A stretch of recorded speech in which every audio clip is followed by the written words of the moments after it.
Do il benvenuto a tutti e poi partiamo con la presentazione. Siamo sia in percorso in 3 tappe e questa sera c'è tanta carne al fuoco.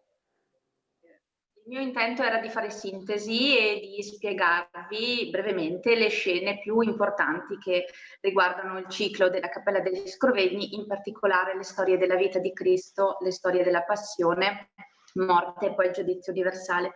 Però in realtà ci sono talmente tante immagini, tanti dettagli, tanti riferimenti ai Vangeli e alla quotidianità che mi è risultato un po' difficile, ecco, tagliare o eliminare o fare sintesi. Quindi le vedremo un po' tutte le scene e ci soffermeremo poi alla fine sul giudizio universale. Mi auguro che le immagini possano rendere giustizia, di sicuro le vediamo qui in modo comodo rispetto che appunto lo spazio e il tempo che ci è concesso all'interno della cappella. Quindi diciamo che possiamo anche iniziare dalla la nostra terza lezione che questa sera inizia dalla visitazione. La visitazione è una delle scene che si trovano in corrispondenza dell'arco trionfale, quindi di fatto era subito visibile da tutti coloro che entravano all'interno della cappella.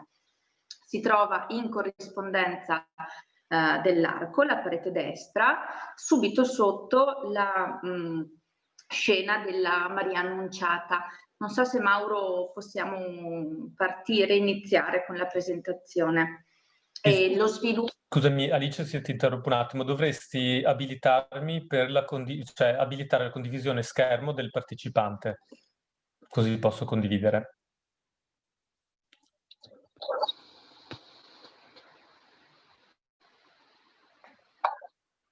Ok.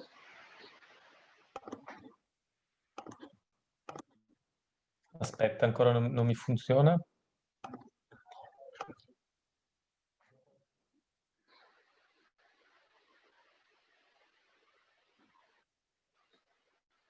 No, non riesco, Alice, devi...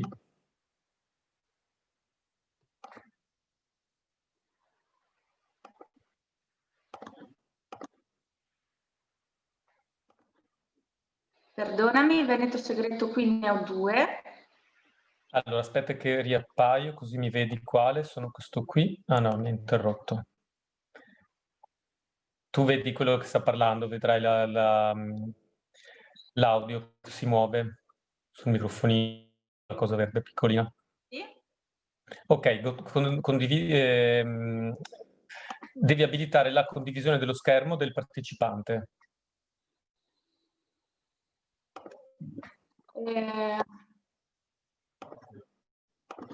Mi ha concesso, sai. Non ti concede?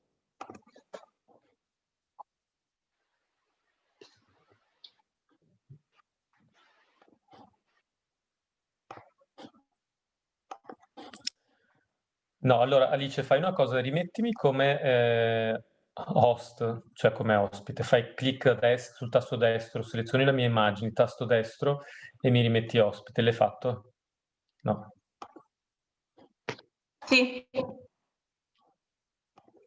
Ok, perfetto, adesso ci siamo. Ottimo. Vado. Ok, ci siamo. Siamo? Sì, puoi andare, vai.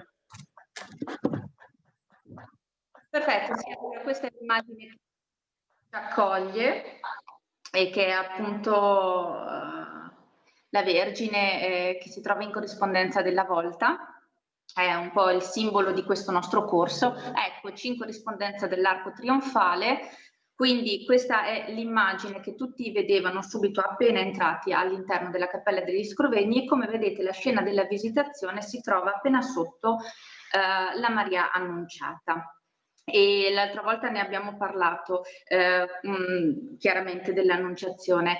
I due episodi si legano perché l'annuncio dell'Arcangelo Gabriele della Natività appunto a Maria in realtà è anche un annuncio inerente il prossimo parto della cugina Elisabetta, anzi la avvisa che la cugina Elisabetta nonostante l'età avanzata era già incinta di 6 mesi, quindi diciamo che i due episodi si legano e proprio per questo motivo vengono rappresentati e ravvicinati.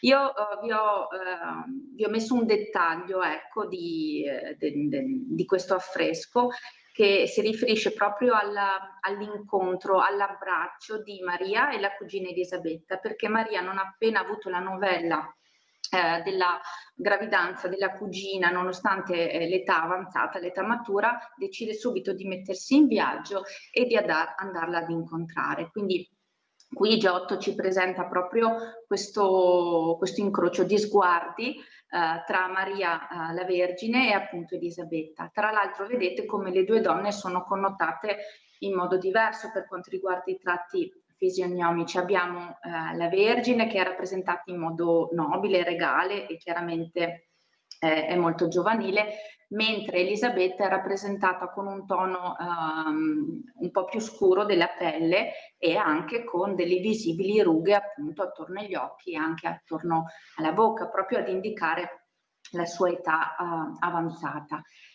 Non si vede molto bene da qui, ma si percepisce che Elisabetta nel momento dell'incontro, dell'abbraccio, che è un scambio reciproco, diciamo, anche di affetto tra le due donne, tenta di chinarsi, di porgersi verso di lei perché ci dice appunto il Vangelo, i testi appunto biblici, che qui in questo momento Elisabetta si rende conto, si accorge, percepisce che Maria era appunto stava accogliendo, aveva accolto il messaggio dell'Arcangelo, quindi che era pronta ad accogliere la nascita del Messia. Quindi diciamo c'è un'intesa femminile, c'è un'intesa tra queste due donne. Tra l'altro, per come è rappresentata la Vergine Maria lungo tutte le scene all'interno della cappella, si può dire che la Vergine Maria si connota per essere proprio un esempio di nobildonna e dobbiamo pensare che potesse essere un esempio per tutte le donne che si recavano all'interno della cappella, ma non soltanto, anche per tutte le donne della casa Scrovegni. Quindi, seguendo, andando avanti con il nostro percorso, come sapete la lettura degli affreschi avviene in modo elicoidale, a spirale, di volta in volta scendendo di un gradino, diciamo, perché l'intento narrativo di Giotto è proprio quello di permetterci di spostarci con lo sguardo all'interno della cappella. Le storie continuano con la parete destra, quindi in corrispondenza del lato meridionale. Siamo sotto alle storie della nascita di Gioachino ed Anna, scusatemi, appena sotto le storie di Gioachino ed Anna abbiamo le storie invece inerenti alla nascita di Cristo, che io vi ho riassunto nel prossimo specchietto. Le scene sono 5: la natività di Gesù, l'adorazione dei magi, la presentazione di Gesù al Tempio, la fuga in Egitto e il massacro degli innocenti. Sono 5 quelle del secondo registro e anche quelle del terzo registro solo della parete sud, non quelle del primo registro che abbiamo visto l'altra volta, perché ci sono i 6 finestroni che occupano la parte mediana, diciamo, della parete. Quindi Giotto qui si è trovato proprio ad avere a che fare anche con le aperture, con le finestre, quindi c'è una scena in meno rispetto a quella del primo registro. Allora andiamo proprio con la natività di Gesù, che diciamo con la natività prende avvio il racconto inerente alla nascita di Gesù Cristo, perché esattamente 9 mesi dopo l'annuncio dell'Arcangelo Gabriele, quindi il 25 marzo, che è la data di consacrazione anche della cappella, il 25 dicembre avviene appunto la nascita del bambino Gesù. Noi sappiamo dai Vangeli, in particolare è l'Evangelista Luca che ci fornisce tanti dettagli inerenti alla Natività di Gesù, che Maria e Giuseppe sono stati costretti a lasciare la casa di Nazareth, erano stati costretti a lasciare la casa di Nazareth in virtù del censimento che era stato voluto da Augusto, per cui si mettono in viaggio, si mettono in cammino, ma il parto è imminente e quindi sono costretti a fermarsi perché Maria doveva appunto partorire, e essendo tutte le stanze degli alberghi occupati, partorisce Maria all'aperto e depone il figlio, il primogenito fasciato, un po' come una mummia anche in questo caso, all'interno di una mangiatoia. Di fatto i Vangeli non ci parlano di una stalla, però chiaramente la mangiatoia presuppone l'esistenza di una stalla. Altri documenti, anche molto datati, del secondo secolo d.C., parlano anche poi di una grotta, quindi diciamo che ci sono diverse fonti, anche diverse fonti qui a attinto Giotto, che qui fa un po' una sintesi dei due luoghi. Quindi vedete che questa specie di baracca, diciamo, è una stalla grotta posta in corrispondenza di una cavità della montagna, ed è posta anche un po' in modo inclinato, un po' per guidare il nostro sguardo verso il fulcro dell'affresco, verso il fulcro della scena, che è rappresentato proprio dallo scambio di sguardi reciproco tra la madre e il bambino, che io vi ho messo appunto in dettaglio. Tra l'altro c'è la Vergine Maria che accoglie o che posa, quindi che prende, che accoglie o che dona. Diciamo che qui la gestualità può essere interpretata in entrambi i modi, però comunque tende le braccia verso il suo bambino, che a differenza di Maria stessa, quando l'abbiamo vista in corrispondenza della nascita, nel precedente incontro, è sempre fasciato come una piccola mummia, però qui ha lo sguardo vigile, lo sguardo attento, ha gli occhi aperti, non ha gli occhi chiusi come aveva appunto Maria appena nata. L'affresco è popolato dall'ostetrica, dal bue e l'asinello, ostetrica levatrice, il bue e l'asinello, di cui non fanno menzione i Vangeli, ne parlano però i Vangeli apocrifi. E poi voi vedete giù nella zona inferiore abbiamo Giuseppe, che dovrebbe far la guardia, invece è rappresentato addormentato, un sonno riparatore, ha la testa anche appoggiata al braccio, al gomito, insomma si vede che è caduto in un sonno profondo.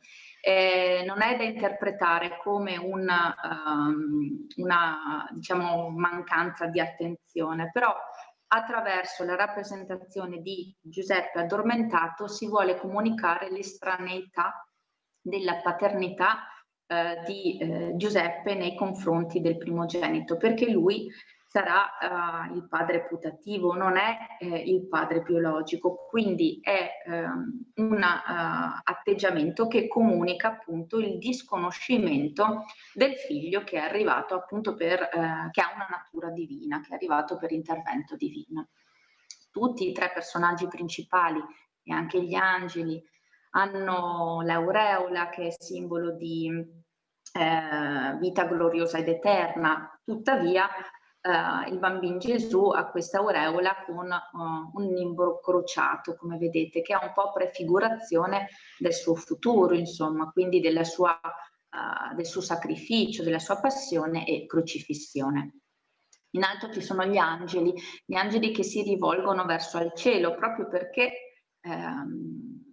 il bambino Gesù ha una natura divina, quindi cantano inni di lode, sono festosi, tra l'altro sembra che siano un po' rappresentati anche in modo alternato. L'ultimo, quello che è vestito con una veste gialla, diciamo, si rivolge verso i pastori, quindi porta il messaggio appunto della venuta, della nascita, dell'avvenimento così miracoloso ai pastori. Ci dicono appunto i testi che i pastori si trovavano a pascolare le greggi e vengono appunto avvisati da un angelo della della nascita appunto divina. Quindi si fanno portavoci di questo accadimento e poi lo comunicheranno.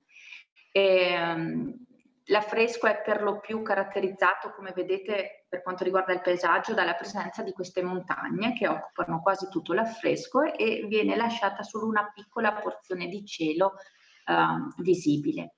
Il mantello della Vergine Maria era tutto azzurro, ma come vedete è molto rovinato, molto consunto, perché qui la decorazione è stata data a secco e non ad affresco, quindi col tempo si è rovinato di più di altre porzioni, e proprio l'azzurro in particolar modo lo vedremo anche in altre occasioni. Tra l'altro c'è da dire, per quanto riguarda la Vergine Maria, che qui Giotto opera una piccola rivoluzione per quanto riguarda la sua iconografia, cioè proprio l'iconografia della Vergine Maria che ha appena partorito, perché noi sì la vediamo distesa, però non affranta dal dolore e dalle fatiche. Infatti lei si rivolge subito verso il suo primogenito, diversamente rispetto a quello che succedeva fino a quel tempo, quello che richiedeva, diciamo, un po' l'iconografia classica, e lo possiamo vedere con un confronto nella prossima scena, dove vi ho messe accostate due porzioni di affresco, in particolar modo appunto la nostra Natività e la Natività di Duccio di Buoninsegna, che è un contemporaneo di Giotto. Duccio lo vediamo sulla destra e chiaramente Giotto lo vediamo sulla sinistra. È un contemporaneo di Giotto. Quello che vedete sulla destra è una porzione di un politico, la Maestà del Duomo di Siena, che riproduce appunto la Vergine in trono al centro, e nella parte inferiore vi sono 7 storie inerenti alla vita di Cristo. Mentre il politico si trova all'interno del Museo dell'Opera del Duomo di Siena, questo dipinto si trova ora a Washington, però come vedete all'interno di un museo, quindi non è una collezione privata. Qui vedete che sono proprio affiancate le due Madonne, le due Marie appunto, però si vede benissimo la differenza. Mentre da una parte a destra Duccio, scusatemi, ce la rappresenta secondo la classica iconografia, lei è distesa sul letto, sembra un po' distaccata anche perché il suo bambino si trova lontano da lei. Giotto invece sulla sinistra ci fa vedere una madre che va incontro appunto il suo figlio e che non vede l'ora di abbracciarlo. Quindi entrambi hanno voluto e sono riusciti a operare delle rivoluzioni e delle grandi innovazioni, però Duccio rimane un po' legato alla tradizione di stampo bizantino. Mentre la pittura di Giotto, come già abbiamo avuto modo di vedere finora, è una pittura un po' più drammatica, meno epica, diciamo, dove i sentimenti e la gestualità la fanno invece da padrone. La Maestà del Duomo di Siena, quindi l'opera di Duccio, è stata realizzata tra il 1308 e il 1311, quindi come vedete siamo proprio in un'epoca contemporanea a Giotto, se non qualche anno più tardi. Prossima scena invece è l'Adorazione dei Magi. I sommi sovrani d'Oriente avevano visto nei cieli una grande stella cometa, un grande astro lucente, e lo interpretano appunto come il messaggio della nascita divina, per cui si mettono subito in cammino per incontrare il re del popolo di Israele, appunto. Non sapendo dove rivolgersi, chiedono durante il loro viaggio informazioni anche ad Erode, il quale si sente subito minacciato dalla venuta, dall'arrivo appunto del Messia, perché temeva che questi gli avrebbe appunto l'avrebbe detronizzato, gli avrebbe portato via il potere e il trono. Quindi inizialmente chiede di essere informato: non appena lo troverete informatevi che voglio essere messo al corrente anch'io.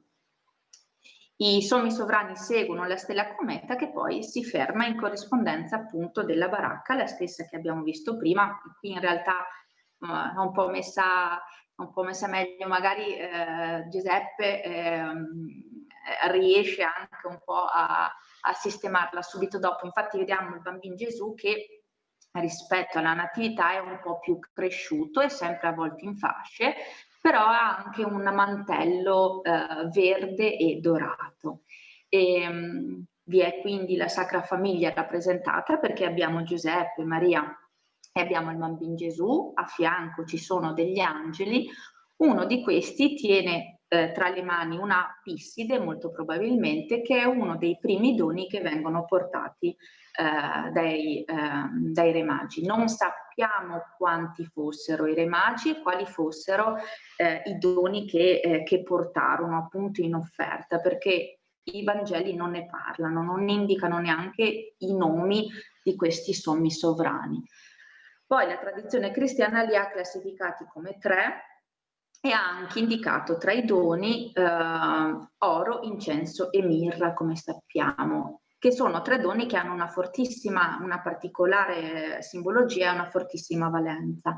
L'oro ad indicare la regalità che viene riconosciuta appunto a Cristo, l'incenso ad indicare la sua divinità che gli viene riconosciuta, e l'incenso che serviva e serve tuttora anche nelle cerimonie, aveva comunque un'azione purificatrice, quindi un'azione purificatrice che viene riconosciuta anche a Gesù Cristo. La mirra per l'umanità, perché la mirra veniva utilizzata per imbalsamare i corpi dei defunti, quindi era inteso come medicamento, come cura, quindi in questo caso Gesù Cristo inteso anche come cura e come medicina, appunto. Oro, incenso e mirra quindi stanno ad indicare delle doti che vengono riconosciute a Gesù Cristo. In realtà i 3 Re Magi, come vedete qui, sono rappresentati anche con tratti fisionomici diversi, dal più giovane al più anziano.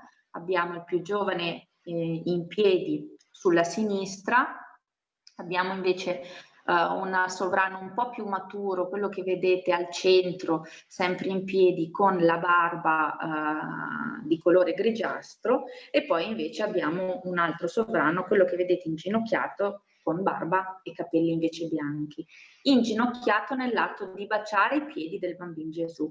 E questa era una tradizione tipica che veniva riconosciuta agli imperatori, quindi agli imperatori si usava appunto baciare i piedi nel momento dell'incontro. Sulla sinistra vedete anche i cammelli. Qui c'è da dire che i cammelli sono rappresentati in un modo un po' idealizzato, un po' stilizzato, di sicuro probabilmente Giotto non li aveva mai visti, quindi sono rappresentati un po' come fossero appunto idealizzati. E per quanto riguarda la cometa, se i cammelli non li aveva visti probabilmente, è invece molto probabile che Giotto avesse visto anche nei cieli di Padova agli inizi del 300 la cometa Halley, che delle cronache del tempo ci dicono abbia attraversato i cieli d'Italia dal gennaio del 1301 fino al settembre del 1303, mi sembra. Quindi nello stesso arco di tempo in cui Giotto è a Padova, molto probabilmente assiste appunto al passaggio di questo astro lucente, e quindi lo inserisce all'interno degli affreschi ed è testimone di un avvenimento del suo tempo. Quindi un altro dettaglio della quotidianità che è molto importante nella pittura di Giotto, come abbiamo visto finora. Abbiamo poi la presentazione di Gesù al Tempio. Siamo sempre in corrispondenza della parete meridionale le storie della nascita di Cristo. La presentazione al Tempio è innanzitutto lo stesso Tempio di Gerusalemme, quello che Giotto ha rappresentato nelle scene precedenti che abbiamo visto l'altra volta, per farci capire che siamo sempre nel Tempio di Gerusalemme, quindi serve anche ad unire le diverse scene. E come abbiamo detto già l'altra volta, il Tempio di Gerusalemme è icona, è prefigurazione della Chiesa intera. Quindi la presentazione di Gesù al Tempio è nello stesso tempo anche la presentazione a tutta la Chiesa, a tutta l'umanità che si riconosce appunto che si riconoscerà poi in Gesù. Vediamo un Gesù più cresciuto, sempre bambino ma un po' più cresciuto, non è più avvolto in fasce ma ha un vestitino, e per quanto possa essere di natura divina si comporta comunque come un bambino qui, perché vediamo che tende comunque le mani verso la madre. Maria che l'ha appena consegnato tra le braccia di Simeone, il sacerdote Simeone, che lo accoglie tra le sue braccia. Tra l'altro le mani sono coperte dal mantello, anche questo è un po' un atto di riverenza, diciamo, no? Quindi lo accoglie senza toccarlo. E però lui volge le sue braccia verso lo sguardo riconosciuto e affettuoso della madre.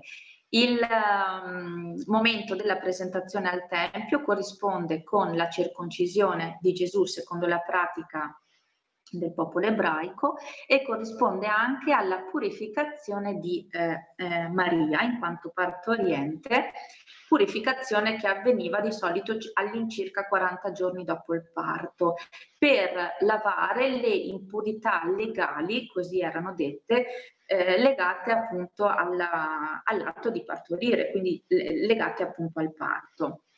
Maria chiaramente avendo accolto una nascita divina avrebbe potuto sottrarsi a questa purificazione e a questa offerta, ma come vedete dietro di lei c'è Giuseppe che porta 2 colombe o 2 torture in mano, quindi lei comunque partecipa a questo piccolo sacrificio, a questo piccolo rituale che era previsto sempre secondo le tradizioni e le usanze del popolo ebraico. Quindi presentazione al Tempio, circoncisione e purificazione. E, se voi vedete sulla destra, appena dietro Simeone, abbiamo la sacerdotessa Anna, di cui ci parlano i testi. Anna era solita frequentare, no sacerdotessa, scusatemi, era solita frequentare il Tempio e non appena vede il bambino Gesù lo riconosce come colui che salverà il mondo. Infatti questo è riportato proprio nel cartiglio che tiene tra le mani, e vedete anche che la sua mano destra indica proprio il bambino Gesù.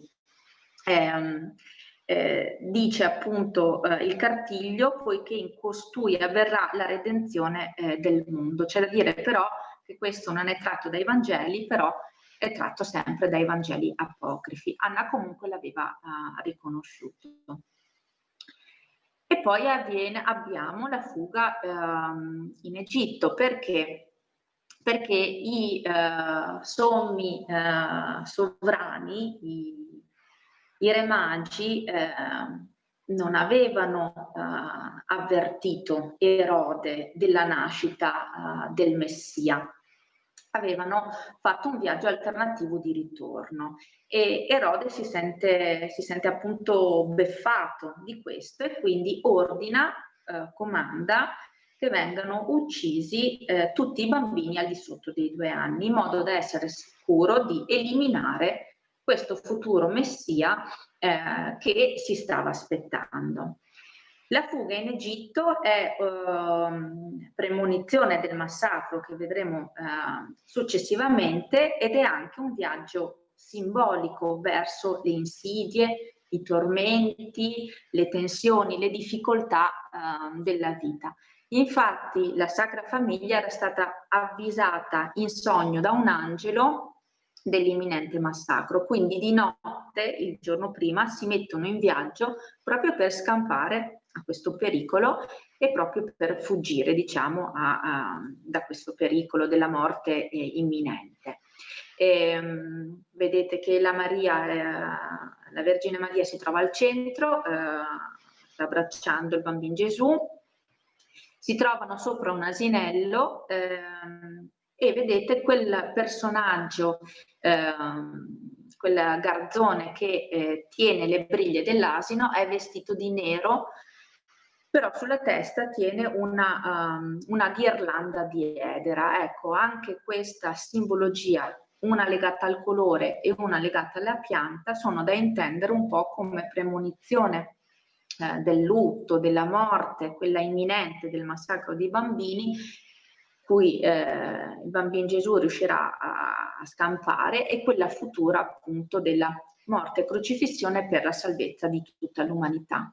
Però in testa ha l'edera. Come sappiamo, l'edera è una pianta sempreverde, è una pianta che non muore mai e che si rigenera nonostante una morte apparente in inverno, no? Quindi frena un po' la sua crescita, ma poi durante la primavera rinasce. Quindi anche questi due elementi sono stati interpretati proprio legati alle vicende appunto del bambino Gesù.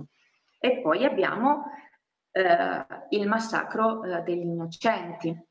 La prossima scena, con questa si conclude la seconda fascia della parete meridionale, è proprio l'attuazione del piano criminale che è stato messo in atto, che era stato premeditato appunto da Erode, e noi lo vediamo in alto sulla sinistra, che con la sua mano destra comanda appunto l'esecuzione di tutti i bambini al di sotto di 2 anni, che si trovano ammassati nella parte inferiore. È una scena un po' tripartita, perché se vedete al centro vi è chi eseguendo gli ordini ferisce quest'uomo barbuto e quest'altro uomo incappucciato, che appunto infieriscono sui bambini. Uno lo tiene per il braccio e lo solleva, l'altro sta infilzando con una spada il bambino, che scappa e cerca di salvarsi tra le braccia della madre. Madri che abbiamo già visto vivono un dolore allucinante. Abbiamo già visto in corrispondenza della precedente puntata appunto i loro visi sono rigati dalle lacrime, stanno vivendo un dolore straziante, perché appunto stanno per essere private del loro bene più grande. Ecco, quindi abbiamo chi perpetua il dolore, chi lo mette in atto al centro, chi lo subisce invece sulla destra, quindi i bambini e le madri. Sulla sinistra abbiamo gli indifferenti, cioè coloro che si sottraggono alle decisioni. Molto probabilmente dei soldati che si erano sottratti all'ordine di Erode, ma che comunque rimangono indifferenti e non agiscono, diciamo, non intervengono. Poi sulla destra vediamo anche un edificio che potrebbe essere benissimo un battistero. Il battistero è il luogo dove si consacra il rito, il sacramento del battesimo, quindi l'accoglienza all'interno di una comunità, l'atto di purificazione dal peccato originale, ma è anche il momento in cui vi è, con l'assegnazione del nome appunto al bambino, vi è la presentazione alla comunità. Ecco, il fatto che venga inserito un battistero proprio in questa scena probabilmente sta ad indicare tutte quelle vite mancate, tutte quelle vite perse a causa appunto del massacro degli innocenti che era stato ordinato, che era stato voluto da Erode. Con questo affresco, quest'ultimo riquadro, si conclude appunto la narrazione inerente alla seconda fascia della parete meridionale. Siamo costretti a fare un salto presso la parete nord, dove invece abbiamo le storie inerenti alla vita di Cristo, e quando, diciamo, prende un po' avvio il suo percorso messianico, la sua rivelazione. In che modo? Attraverso l'affresco di Gesù tra i dottori, il battesimo di Cristo, le nozze di Cana, la resurrezione di Lazzaro l'ingresso a Gerusalemme e la cacciata dei mercanti dal Tempio. Allora, Gesù tra i dottori, il primo affresco è appunto l'avvio di questo percorso messianico. Perdonate la scarsa qualità dell'immagine, ma in realtà questo affresco e l'altro affresco che vedremo più tardi, che si trova sotto il terzo registro, che è la salita al Calvario, sono tra i due affreschi più rovinati dell'intero ciclo. Perché? Perché alla metà dell'Ottocento sono stati strappati, restaurati e poi ricollocati. Quindi già alla metà dell'Ottocento versavano in un precario stato di conservazione. Perché? Perché alla metà dell'Ottocento viene abbattuto il palazzo dello Scrovegni, che si appoggiava appunto a quella parete, quindi viene a mancare un appoggio importante. Ci sono sicuramente delle infiltrazioni e anche delle crepe che si vengono ad originare e sacrificano in particolar modo proprio questi affreschi, tra cui appunto quello che vediamo adesso, Gesù tra i dottori.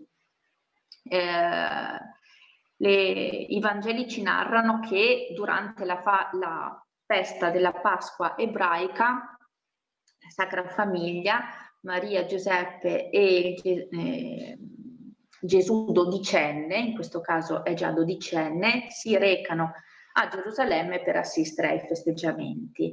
E dopo qualche giorno decidono di fare ritorno. Maria e Giuseppe si mettono in cammino convinti che Gesù sia con loro nella carovana o che li raggiunga dopo poco. Insomma, in realtà così non è, perché Gesù rimane nel Tempio e a dialogare con i dottori della legge, a dialogare con i sommi sacerdoti.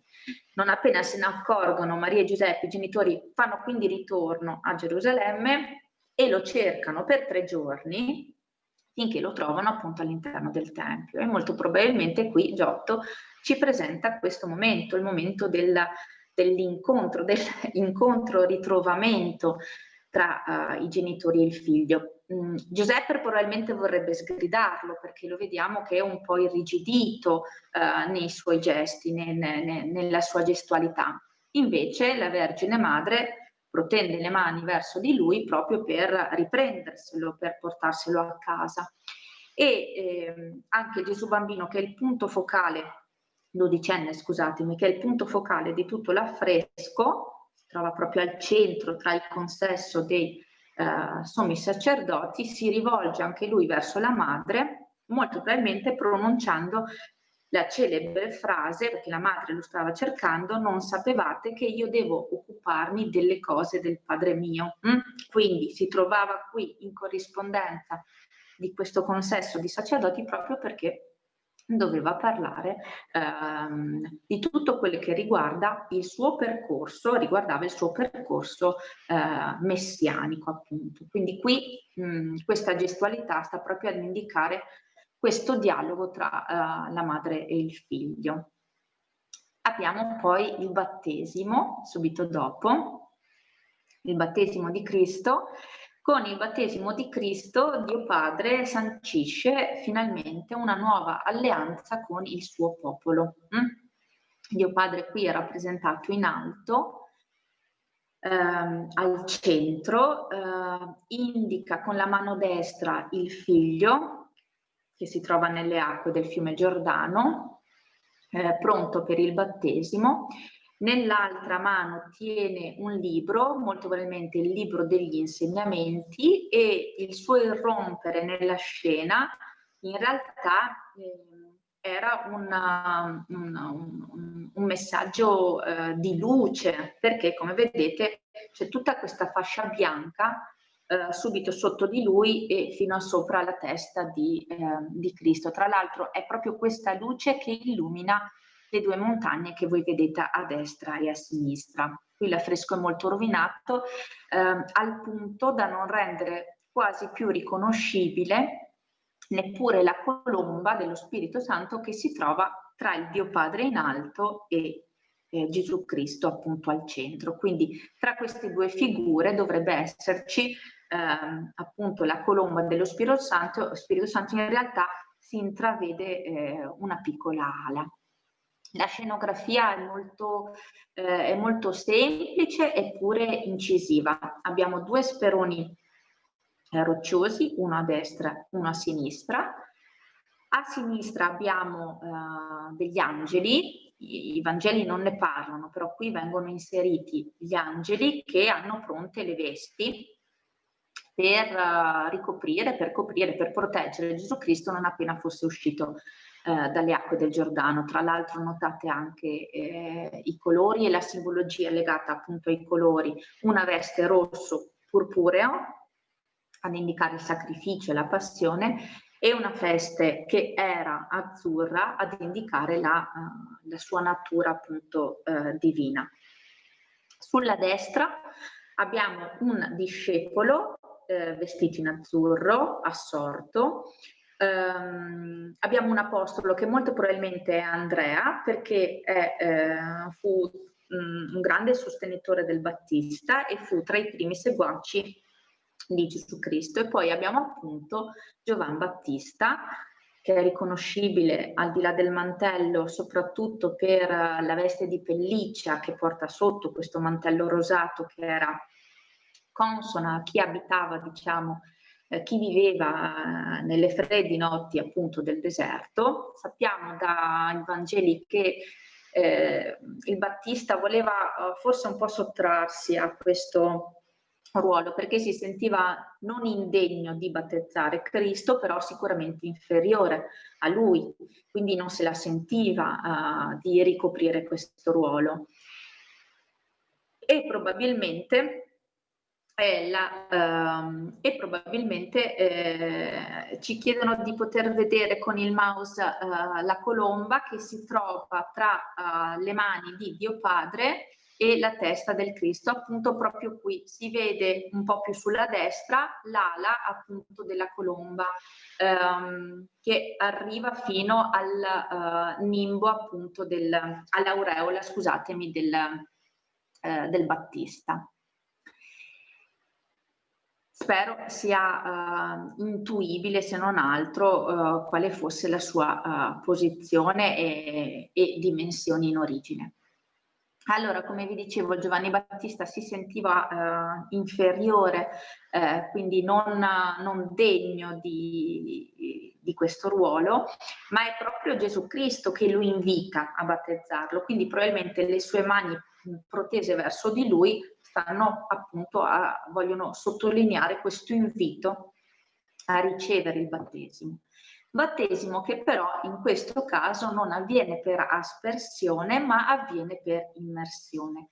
Non avviene per aspersione perché Giovanni Battista, come vedete, non tiene tra le mani una ciotola, quindi non versa di fatto dell'acqua sulla testa di Gesù Cristo, come si era soliti vedere secondo l'iconografia tradizionale.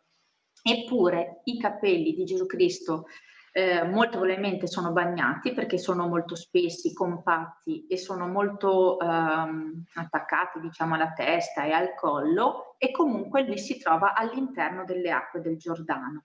Si trova all'interno delle acque del Giordano per dimostrare solidarietà con tutta l'umanità.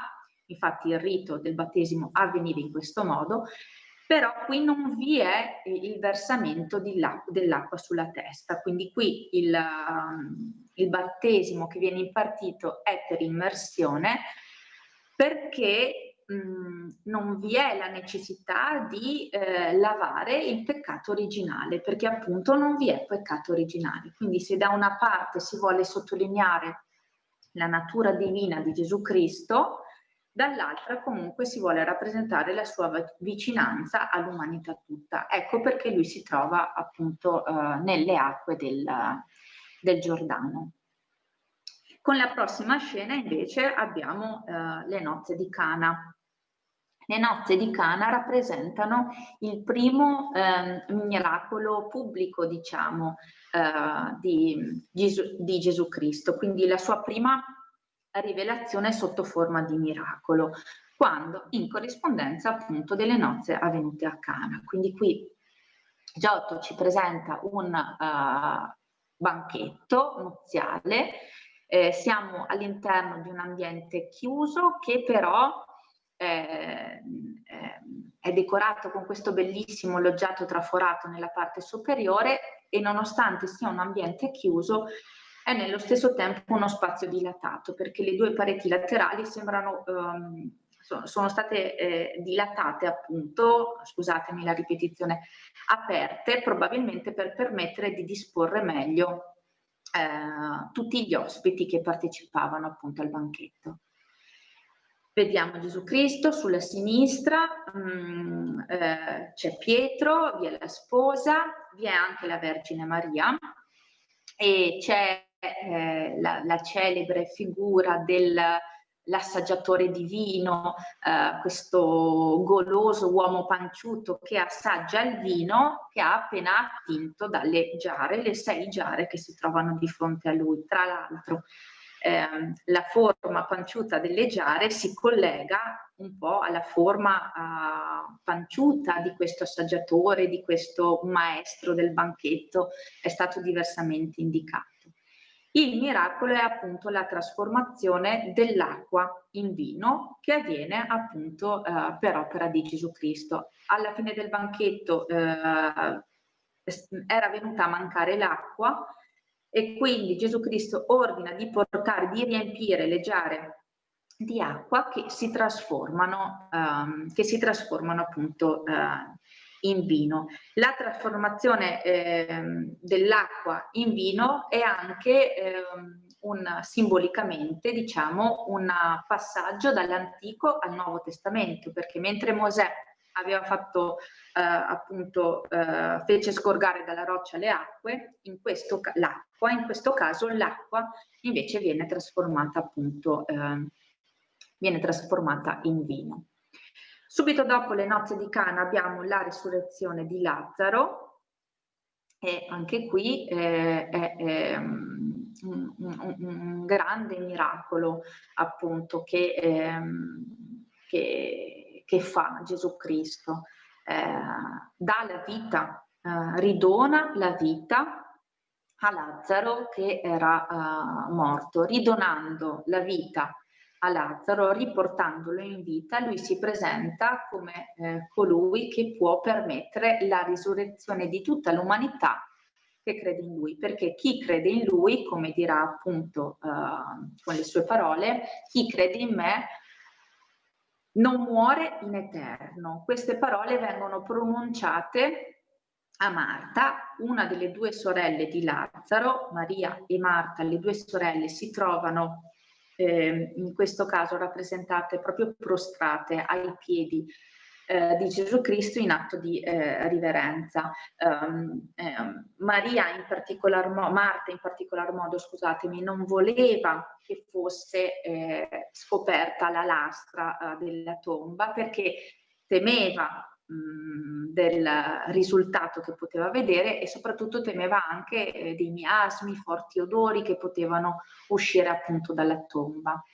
Eppure Gesù Cristo le dice: chi crede in me non morirà in eterno, e quindi la lastra viene tolta e qui vediamo i 2 garzoni, uno vestito in verde, tra l'altro verde speranza, la speranza di una vita oltre la morte. Anche qui il colore non è causale, e l'altro ragazzo vestito di rosso, l'altro garzone vestito di rosso stanno appunto rimuovendo la lastra tombale. Dalla tomba esce Lazzaro, è tutto avvolto come una mummia, ha un viso molto pallido, quasi giallastro, il suo è un lento ritorno alla vita appunto. Si sta come risvegliando, diciamo.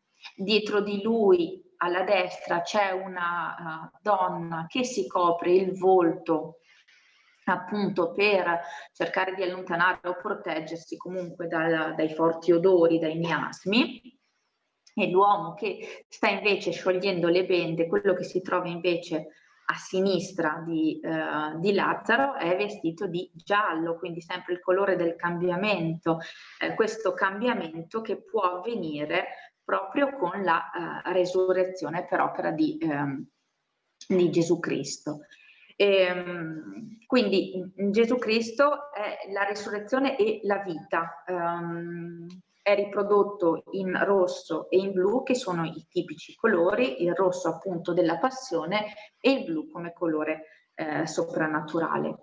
È una scena che è molto ricca di pathos, appunto, per le mani, la gestualità che qui viene rappresentata, per lo sguardo incredulo dell'uomo che sta sciogliendo le bende, ma anche per lo sguardo incredulo di Tommaso, che invece è colui che vedete al centro vestito di verde.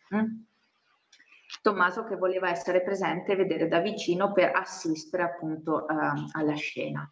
C'è tutto un agitarsi di mani e sguardi che si richiamano l'un con l'altro. Abbiamo poi, dopo la risurrezione di Lazzaro, l'ingresso a Gerusalemme. Qui perdonate la qualità dell'immagine, ma non sono riuscita a trovare di meglio. Tra l'altro non è un affresco completo, ma è una porzione. È molto più allargato, molto più dilatato. Con l'ingresso di Gesù Cristo a Gerusalemme prendono di fatto avvio le storie inerenti alla passione di Gesù Cristo. Quindi qui noi lo vediamo che entra a Gerusalemme seguito dai suoi discepoli e accolto da una folla festante. Tra l'altro sono molto naturali tutte le pose in cui vengono rappresentate, soprattutto le tre figure che voi vedete sulla destra. Uno lo intravediamo, un uomo lo intravediamo mentre si sta inginocchiando. Subito dietro di lui c'è un altro uomo che si sta togliendo la veste e ancora dietro l'uomo vestito invece di rosa si sta sfilando la manica, sempre del suo mantello, in atto di riverenza, in atto di accoglienza. È una folla festante che lo accoglie in questo momento e che successivamente invece chiederà invece la sua morte. Quindi in questo caso è accolto, successivamente verrà invece deriso, offeso e poi appunto crocifisso. Si trova sopra un asino, una mula, come in corrispondenza della fuga in Egitto, e anche l'asino non è casuale, perché l'asino si ricollega ad un episodio biblico inerente Davide. Il re Davide, prima di morire, aveva scelto come suo successore uno dei suoi figli, Salomone, che doveva diventare appunto re di Israele.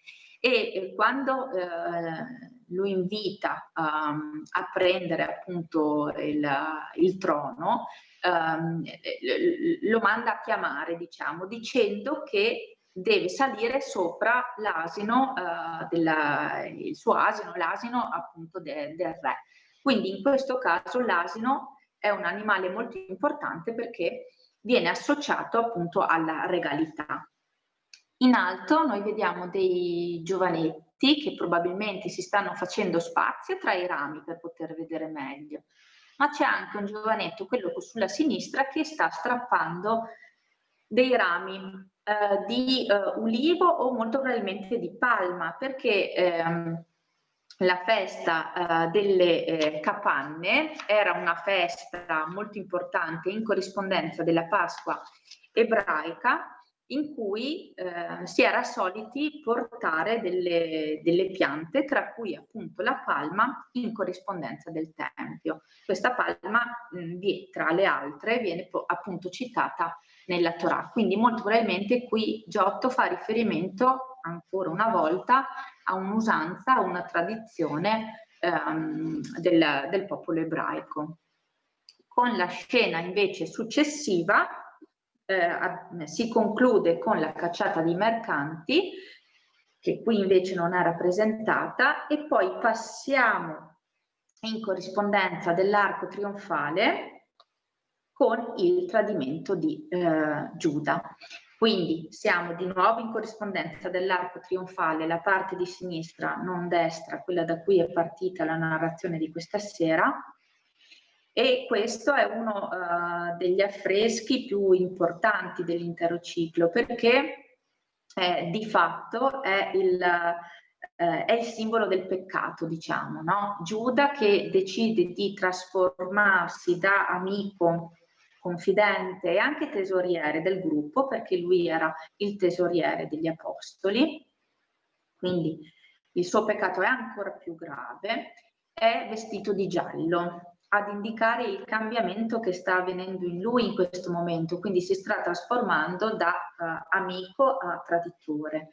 Tiene in mano ben visibile questo sacchetto di denari che gli viene consegnato dal sacerdote, dal sommo sacerdote Anna, che sembra quasi rassicurarlo che il gesto che sta facendo, appunto quello del tradimento, è un gesto giusto, insomma, ecco, quindi sembra essere rassicurato in questo. Il suo viso, quello di Giuda, sta già cambiando sembianze, cioè si sta già trasformando un po' in modo caricaturale, un po' in modo scimmiesco, e dietro di lui incombe questa figura di un mostro nero che appoggia le zampe sulla sua spalla, sul suo braccio, quasi a volerlo incitare, a volerlo incoraggiare appunto nel suo gesto.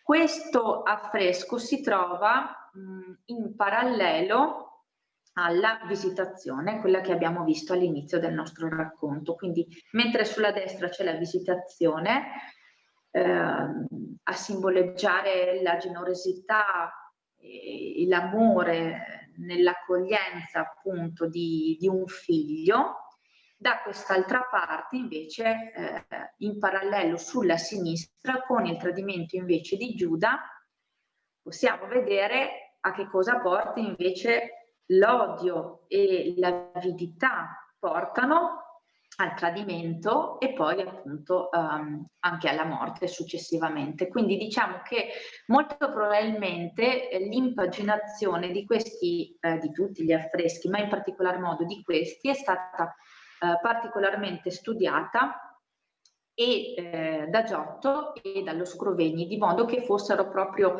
ben visibili per tutti quelli che entravano, proprio come un monito, diciamo. Perché in questo caso il peccato è proprio subito esposto, è subito ben visibile, no? Quindi questo sacchetto di denari che tiene in mano. Attraversiamo l'arco trionfale e ritorniamo in corrispondenza della parete meridionale, della parete sud, con le 5 storie inerenti invece sempre la vita di Cristo, la passione appunto di Cristo. L'ultima cena, la lavanda dei piedi, il celebre bacio di Giuda, Gesù davanti al Sinedrio, il processo e il Cristo deriso. Di fatto questo registro è quello meglio visibile durante la visita in cappella, perché è quello che si trova proprio, diciamo, grosso modo all'altezza dei nostri occhi. Quindi solitamente sono le scene sulle quali ricade di più la nostra attenzione rispetto alle altre che sono un po' più lontane. Allora, nell'ultima cena vediamo per la prima volta tutti gli apostoli rappresentati insieme per la prima volta, ecco. Tra l'altro in modo frontale o di spalle o di profilo.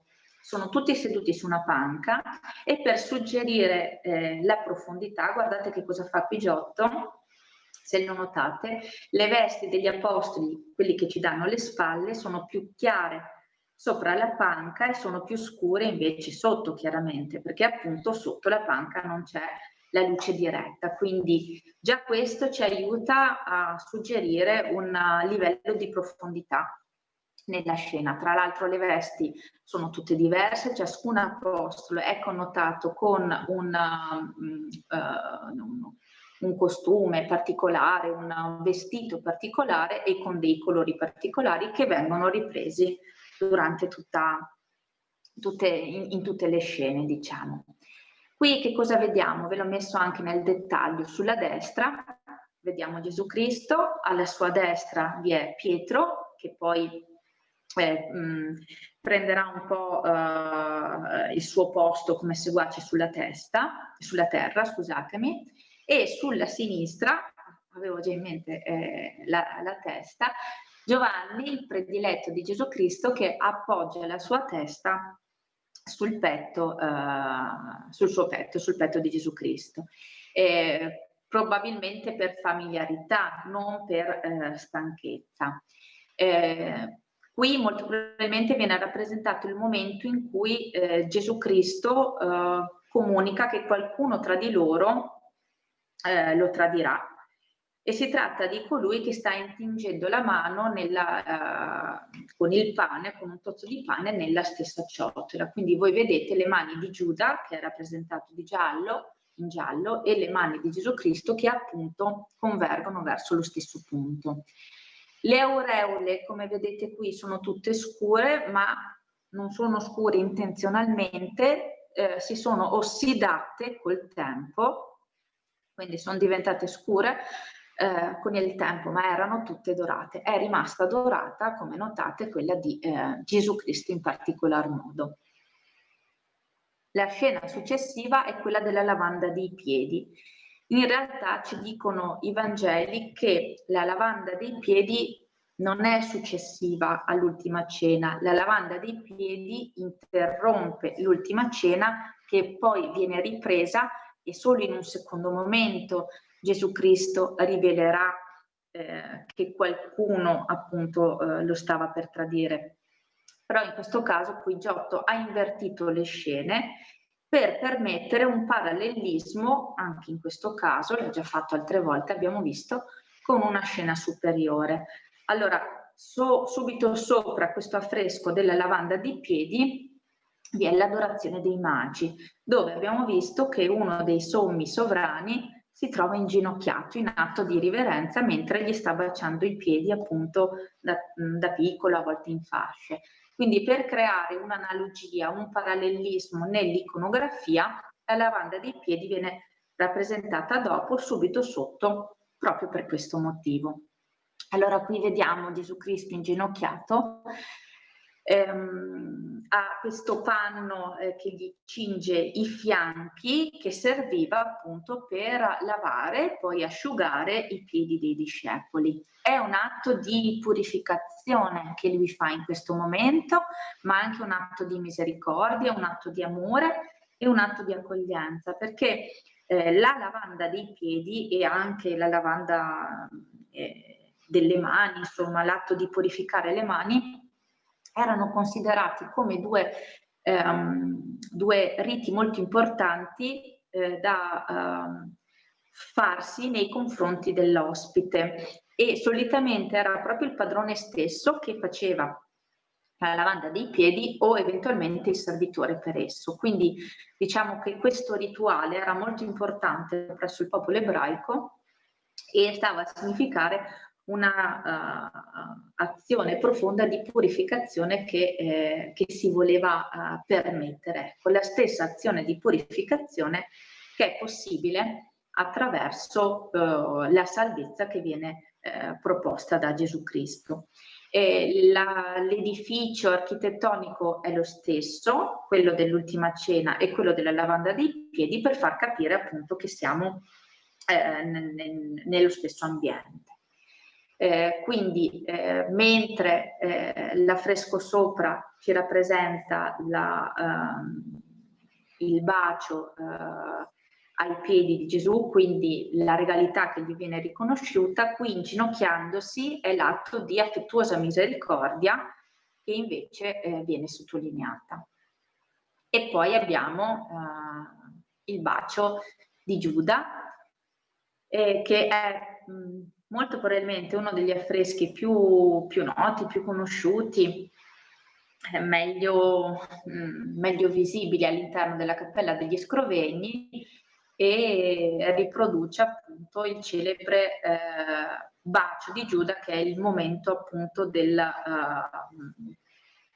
massimo tradimento, diciamo, da parte di Giuda. Guardate qui che cosa fa Giotto, a parte rappresentare una scena molto vorticosa, con delle linee divergenti e convergenti che creano molto affollamento, molta confusione, agitazione, molto movimento appunto, costruisce una scena da destra a sinistra.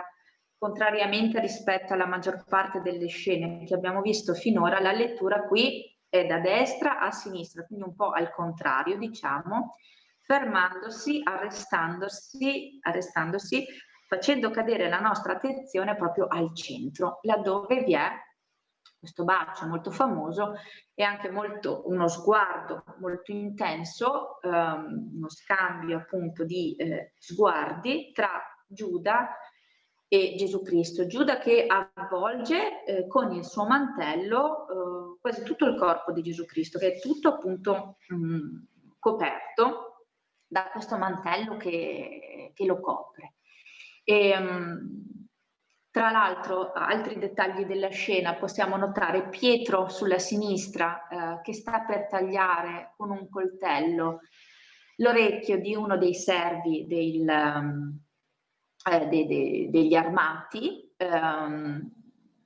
sulla sinistra, e poi vedete questa figura di spalle vestita di blu violaceo che sta per trattenere le vesti di uno dei discepoli, che non vediamo perché il discepolo proprio è tagliato a metà, quasi ad indicare la sua fuoriuscita, perché i discepoli si danno alla fuga, non lo aiutano appunto in questo momento e quindi se ne vanno. Quindi questa figura di uomo incappucciato di spalle che trattiene questa veste sta appunto a sottolineare la fuga dei discepoli che nel momento del bisogno appunto si allontanano da Gesù Cristo. Giuda era andato, i discepoli con Gesù Cristo si erano ritirati nel giardino dei Getsemani per pregare, però appunto Giuda con il gesto del bacio a Gesù Cristo lancia il messaggio appunto di arrestare appunto il Messia, quindi è proprio il gesto del tradimento. È una scena molto particolare, anche questa molto ricca di pathos. Tra l'altro, per quanto riguarda l'iconografia, qui non è casuale il fatto che le due persone, i due personaggi principali siano stati rappresentati di profilo, e lo possiamo vedere anche nei dettagli delle scene che seguono, perché abbiamo un profilo nobile, calmo, placido di Gesù Cristo che si contrappone invece ad uno sguardo cupo, ad uno sguardo quasi goffo, caricaturale, scimmiesco appunto di Giuda. I due si affrontano di profilo entrambi, però solitamente non era così, perché come potete notare vi ho messo a fianco vi ho affrontato delle scene che appunto ci fanno capire come solitamente Gesù veniva rappresentato frontalmente. Quindi possiamo vederlo con i prossimi, eccolo qui. Scusatemi, quello che vedete sulla sinistra è sempre Duccio da Buoninsegna, invece quello che vediamo sulla destra è il nostro Giotto. E vedete che solitamente Cristo veniva rappresentato frontalmente, perché i visi frontali erano molto più dolci, comunicavano serenità, dolcezza, trascendenza e solitamente un'origine divina, mentre i visi rappresentati di profilo permettevano di sottolineare, di mettere in luce invece delle angolosità, dei difetti, delle asperità e comunque potevano essere molto più caricaturali. Ecco perché solitamente nelle scene del bacio Cristo è rappresentato frontalmente mentre Giuda è rappresentato di profilo. Qui invece, rappresentandoli entrambi di profilo, Giotto avvicina la natura umana e la natura divina di Gesù Cristo, perché Cristo appunto si mette a disposizione dell'umanità ed è quasi come se annullasse la sua trascendenza, la sua origine divina in questo caso. Con la prossima scena abbiamo un dettaglio di Cristo davanti al Sinedrio, il processo, che in realtà è un finto processo, perché era già stata decisa, diciamo, la sua sorte. Vedete Caifa sulla destra, il re che si trova sopra il trono, che è simbolo appunto del potere e della sua regalità, che si straccia le vesti con impeto quasi ad indicare rabbia, ira, e l'iconografia del vizio, dell'ira, sempre all'interno della Cappella degli Scrovegni, verrà poi rappresentata successivamente da Giotto sempre nello stesso modo. Vedete che in questa scena un po' concitata, comunque lo sguardo di Gesù Cristo resta fisso, resta immobile, resta quasi indifferente, diciamo, perché appunto è pronto ad accogliere il destino che gli era stato appunto riservato.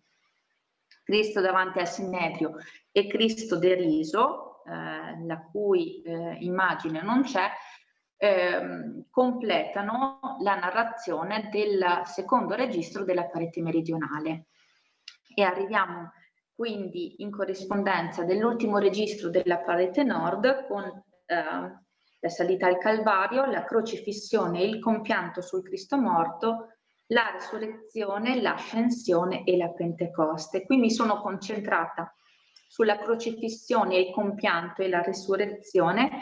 In realtà la resurrezione è anche il noli tangere, quindi non mi toccare, ma c'è un piccolo dettaglio anche della salita al Calvario. Piccolo dettaglio che possiamo vedere con la prossima immagine, perché proprio per lo stesso motivo dello cattivo stato di conservazione della scena di Gesù tra i dottori, come dicevo prima, anche questo affresco è molto rovinato, perciò questi piccoli frammenti sono gli unici che ho trovato molto leggibili, cioè più leggibili, diciamo, per farvi capire, farvi vedere comunque i due dettagli più importanti, no? Gesù Cristo che porta sulle sue spalle questa croce così pesante, che tra l'altro è fatta con linee divergenti che vanno verso una direzione e anche verso l'altra, diciamo, e volge il suo sguardo verso la madre, verso la Vergine Maria, che si trova effettivamente sulla sinistra, il cui corpo viene allontanato da una delle guardie, no? È un affresco che si costruisce su diversi piani di linee orizzontali che danno un crescendo di tensione a un'altra linea orizzontale, quella del bastone ad esempio, quella che vedete che sta spingendo Gesù Cristo verso il suo Calvario, appunto, è la sua ascesa, diciamo. Però c'è sempre questo sguardo materno, disperato, della madre, appunto, che guarda il suo figlio, e il figlio che cerca probabilmente per l'ultima volta, appunto, gli occhi di sua madre. E con la prossima scena abbiamo effettivamente la crocifissione. È un affresco che si costruisce come tanti altri per antitesi. Allora, la crocifissione occupa chiaramente la parte centrale. Cristo già morto probabilmente, perché il suo capo è già reclinato in questo caso, i suoi occhi sono chiusi, si trova al centro. Alla sinistra noi vediamo il gruppo di persone che l'ha amato, la Vergine Maria che è affranta dal dolore ed è pronta a svenire, ecco, questo svenimento molto importante di cui parleremo dopo, e che è sorretta da due donne, di cui molto probabilmente una è Maria di Betania. Sulla destra invece il gruppo di donne, sulla sinistra coloro che l'hanno amato, il gruppo di persone invece sulla destra coloro che l'hanno deriso, l'hanno offeso, e coloro che hanno voluto la sua morte. Come vedete ci sono gli armati, ci sono i centurioni, si stanno dividendo questa tunica, che poi non riusciranno a dividersela in parti uguali. Ci dicono i testi che dovranno appunto strapparsela tra di loro. Tra le varie persone vi è un soldato che intravediamo, l'unico che ha un'aureola in testa ed è vestito di rosso, con la sua mano destra indica appunto il corpo di Gesù Cristo, perché seppur tardivo lui capirà che si tratta appunto del figlio di Dio. Quindi anche se tardivo vi è questo riconoscimento da parte sua, quindi questo gli permetterà appunto di avere poi una vita gloriosa, ecco perché l'aureola. Poi c'è l'altro garzone con una lancia dove probabilmente era stata collocata la spugna per bagnare le labbra. Ci sono gli angeli disperati che ci comunicano di partecipare a questa disperazione, una disperazione che è cosmica, che è diventata proprio totale, come vedete anche loro si strappano le vesti, e tre anzi scusatemi, hanno calici e coppe appunto per raccogliere il sangue e l'acqua che usciva dalle mani di Cristo e dal costato. A baciare i piedi di Gesù Cristo, qui vi è Maria di Magdala o Maria Maddalena, che appunto sarà la prima che lo riconoscerà poi nel momento della resurrezione. Proprio per quanto riguarda lo svenimento della Vergine, la Chiesa cristiana è stata molto poco incline, diciamo, ad accettare questo tipo di iconografia anche nei secoli precedenti, perché sembrava un po' smentire, diciamo, la sua natura divina, ecco, quindi non poteva essere permesso, concesso che potesse svenire appunto come gli esseri umani. Invece poi successivamente è stata accettata e vedete che qui Giotto già ce la presenta, no? Quindi il suo corpo si sta lasciando andare proprio come se partecipasse al dolore al punto di svenire. Con la prossima scena invece abbiamo la resurrezione. Abbiamo dei dettagli che appunto ci fanno vedere lo svenimento della Vergine Maria e la croce che viene piantata sul Golgota, laddove vi era il teschio di Adamo, cioè in corrispondenza della tomba di Adamo. Quindi proprio il Nuovo Testamento che avanza in virtù del Vecchio Testamento, quindi come un progenitore anche in un certo senso. E invece andando avanti abbiamo il compianto sul Cristo morto, è una scena di profondo pathos e di dolore. Tutti sono disperati perché partecipano appunto al dolore della Vergine che sta abbracciando per l'ultima volta il figlio, gli tiene il collo tra le braccia, tra le mani, le spalle sono appoggiate alle sue ginocchia, un'altra donna gli solleva le braccia, mentre Maria di Magdala, Maria Maddalena gli solleva le gambe. Quindi vedete che c'è proprio tutto questo raccoglimento attorno alla figura di Gesù Cristo morto. Queste due figure che invece ci danno alle spalle, una vestita di giallo e una vestita di verde, sempre colori che non sono causali, ci permettono, sono un espediente per partecipare alla scena, per essere partecipi, diciamo, di questo cerchio narrativo, un espediente chiaramente introdotto da Giotto.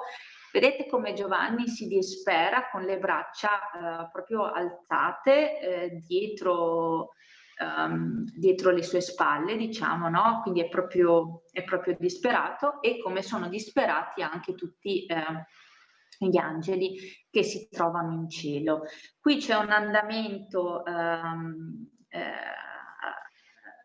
un po' in obliquo della montagna, proprio per seguire, per direzionare il nostro sguardo verso la Maria che sta guardando, Maria Vergine che sta guardando appunto il Cristo morto, però verso l'alto, se voi guardate, laddove voi vedete l'alberello spoglio, quindi tutto sembra essere partecipe della morte di Gesù Cristo, ma in realtà l'albero, anche se non si vede da lontano, non si vede ad occhio nudo, qui ve l'ho ingrandito, ho fatto un dettaglio un po' ingigantito, l'albero ha sì i rami secchi, è rinsecchito, però ha delle gemme, quindi le gemme come simbolo di una nuova vita che comunque sta arrivando. E questo è un dettaglio molto particolare che sicuramente serviva a veicolare il messaggio della vita appunto oltre la morte. E infatti subito dopo il compianto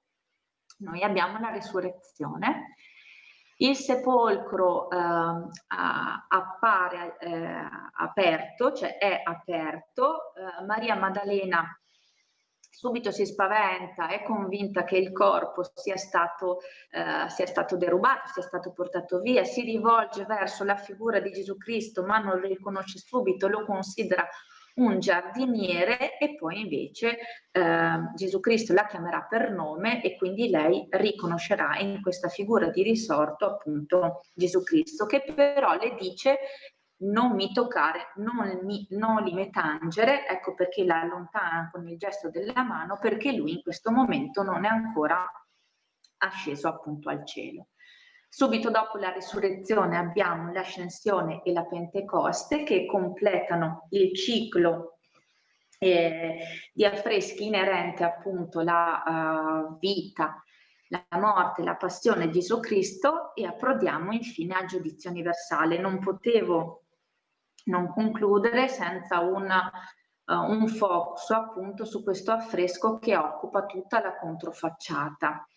E meriterebbe una lezione soltanto il giudizio universale. Come vedete, Gesù Cristo si trova al centro, in mandorla, è il centro del mondo, è il centro dell'universo, si trova all'interno di questa mandorla iridata con tutti i colori dell'arcobaleno, ci sono degli angeli tutto intorno, delle schiere angeliche a destra e a sinistra, i 12 discepoli distribuiti a destra e a sinistra, il mondo di redenti invece e di beati alla sinistra, e il mondo dei reprobi, coloro che invece andranno all'inferno, che invece è rappresentato alla destra, a destra l'inferno e invece a sinistra il paradiso. Tra l'altro i vizi e le virtù conducono, l'esercizio dei vizi e delle virtù conducono i vizi alla sinistra verso il paradiso, le virtù, scusatemi, alla sinistra verso il paradiso, i vizi alla destra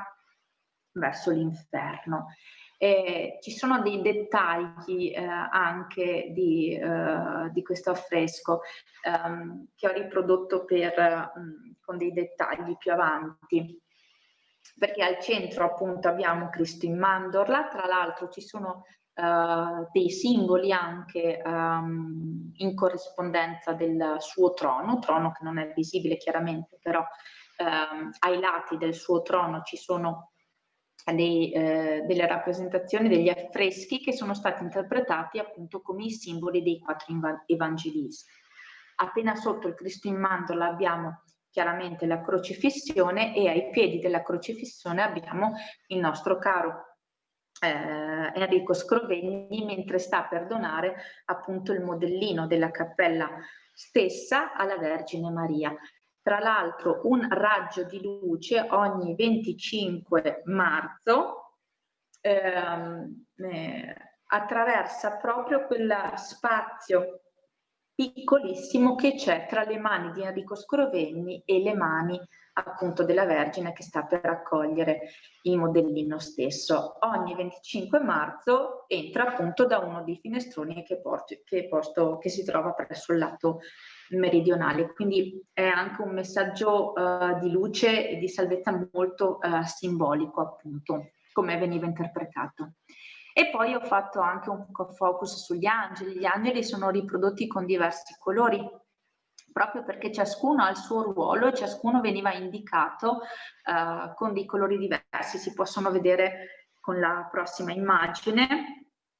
perché Giotto qui ci ha rappresentato, vedete in particolare l'immagine di destra che è un po' più nitida, che è un po' più chiara, ci sono gli angeli custodi, quelli che sono rappresentati in verde, gli arcangeli, quelli che sono rappresentati in rosa, poi ci sono i principati, quelli che sono rappresentati in giallo, le dominazioni che sono rappresentate in arancio, insomma ciascuna schiera di angeli è rappresentata con un colore diverso proprio ad indicare un ruolo diverso che appunto avevano.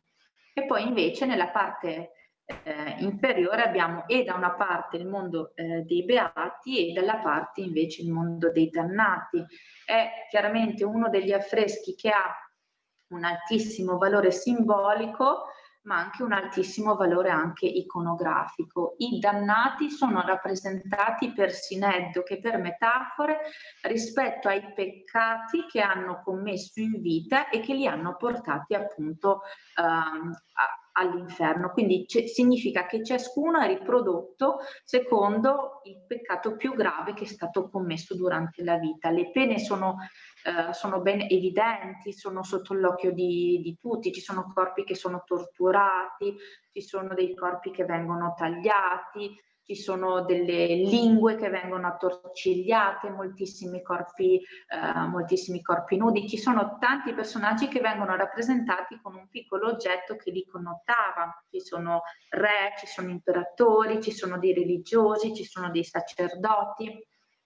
E poi queste lingue di fuoco sono i 4 fiumi appunto che sgorgano, non ricordo il nome per cui li devo leggere, scusatemi, Stige, Acheronte, Efegetonte e il Coginto, in cui sono precipitati appunto i reprobi che vanno all'inferno. In basso vedete Lucifero con questo viso triforme, perché ha 3 facce, anche in questo caso le 3 facce di Lucifero sono messe in analogia molto probabilmente con la Trinità di Gesù Cristo, in analogia per contrapposizione chiaramente. Quindi meriterebbe una lezione appunto soltanto il giudizio universale.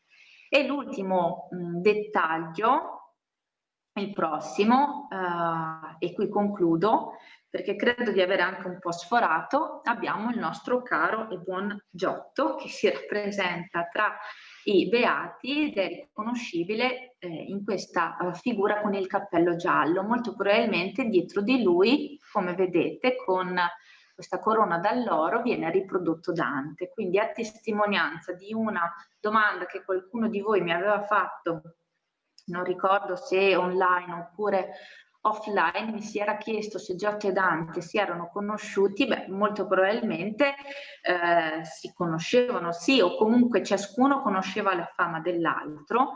Non siamo certi, non possiamo dirlo con certezza se si siano conosciuti a Padova, perché non è certa, non è sicura la venuta di Dante a Padova, però sicuramente si conoscevano, ecco, tra di loro e conoscevano la fama che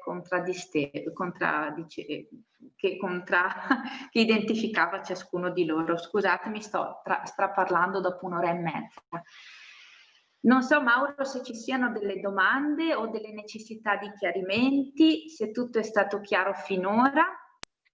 Allora, ti ringrazio Alice, ringraziamo tutti quelli che ci hanno ascoltato. Allora, vediamo un attimo se ci sono... Allora, io ho indicato con il mouse la colomba, non so se si è visto, e so che è stata una richiesta, insomma, di qualcuno, e non so se si è visto, comunque ho cercato di indicarla. Dunque, grazie mille Alice, io ho seguito, è stato tutto chiarissimo. Se le persone... Sì, si è vista, grazie, che ci dicono, perfetto. Se le persone che sono collegate vogliono scrivere qualcosa riguardo qualche domanda, insomma, noi siamo qui, insomma, e rispondiamo. Allora, Silvia scrive: perché le aureole degli apostoli sono ossidate, quella di Cristo no? C'è un motivo tecnico? Molto probabilmente perché quella di Cristo è stata seguita con più cura rispetto alle altre, ecco. Quindi sono stati utilizzati dei materiali preziosi e dei pigmenti molto più preziosi, e quindi in corrispondenza dell'affresco dove si vedevano ossidate, effettivamente solo la sua è rimasta più visibile. Ok, bene, se ci sono, grazie Alice, se ci sono altre domande diteci pure. Allora, sapevo che quelle nere erano in argento per problemi economici. Alice, tu sai qualcosa riguardo a questo dettaglio? Quelle nere erano in argento perché Per problemi economici, per problemi economici. No, no, assolutamente, anche perché chiaramente qui non si è badato a spese. Giotto è un artista completo anche per l'abilità tecnica che l'ha contraddistinto, perché in particolar modo nella Cappella degli Scrovegni ha utilizzato tutte le tecniche d'affresco che conosciamo, ad affresco e a secco, e appunto la tecnica rispolverata dagli antichi romani, quella in corrispondenza dei vizi di virtù, e appunto il finto marmorino. Quindi laddove l'affresco è stato fatto a secco si è rovinato di più, e laddove sono stati utilizzati dei materiali non miscelati bene si sono ossidati nel corso del tempo, però non è legato alla volontà di fare economia, ecco, con i materiali, perché qui non ce n'era bisogno vista la committenza dello Scrovegni. Ti giuro. Ok, va bene. D'accordo. Vediamo se ci sono altre domande, altre curiosità. Ci dici qualcosa circa il tanto decantato azzurro di Giotto? Sì, in realtà anche qui ho letto diverse interpretazioni. Nella maggior parte dei volumi, quando si parla dell'azzurro di Giotto, si parla di un azzurro molto prezioso, che è il lapislazzuli, che per provenienza era molto costoso, appunto, quindi molto prezioso per questo motivo. In realtà in altri volumi ho trovato che abbia utilizzato anche l'azzurrite più che il lapislazzuli, quindi una volontà di profusione di azzurro non legata alla preziosità della provenienza, diciamo, ma proprio per rendere il colore blu. Di sicuro in corrispondenza della volta a botte è ben visibile, in tanti altri, e siamo fortunati, in tanti altri punti, proprio perché è stato dato a secco e non ad affresco, i pigmenti non si sono miscelati con l'intonachino e con l'intonaco, quindi non sono rimasti intrappolati nella superficie muraria. Ok, va bene. Sì. Risposto alla questione che mi poneva. Esatto, su riguardo l'azzurro. Silvia dice sì, che hai risposto, diciamo che... Ok. Vediamo se ci sono altre domande. Comunque in ogni caso, grazie Alice, complimenti per essere riuscita naturalmente a tenere questo webinar di tre puntate, 3 tappe, intense, molto intense sono state, devo dire, e naturalmente provo a immaginare la difficoltà comunque di dover parlare davanti a un tablet, un computer, un tablet, insomma, e non vedere i tuoi interlocutori, perché Alice naturalmente è una delle guide che lavora con Veneto Segreto e con tantissime altre realtà, ovviamente, e quindi essendo molto comunicativa, eccetera, cerchi lo sguardo di chi ti ascolta, invece in questa situazione, quindi naturalmente questa situazione appunto è diversa, quindi complimenti insomma per essere riuscita comunque a tenere appunto tre appuntamenti così intensi, insomma, di 1 ora e mezza, tutti e 3, insomma. È stata una sfida, ma chiaramente l'obiettivo è questo, che ci possa essere da parte vostra un rinnovato interesse, non credo, perché se siete qui presenti vuol dire che siete tutti interessati all'arte di Giotto, però che possiate sicuramente ammirarlo adesso con un occhio diverso, insomma, magari un po' più un po' più curioso, un po' più affettato, che si possano riconoscere delle cose diverse che prima magari sfuggivano. Ecco, anche per me è stato un viaggio negli affreschi di Giotto, che come vedete hanno un gusto narrativo che è così anche vicino a noi, quindi di fatto è molto piacevole, ecco.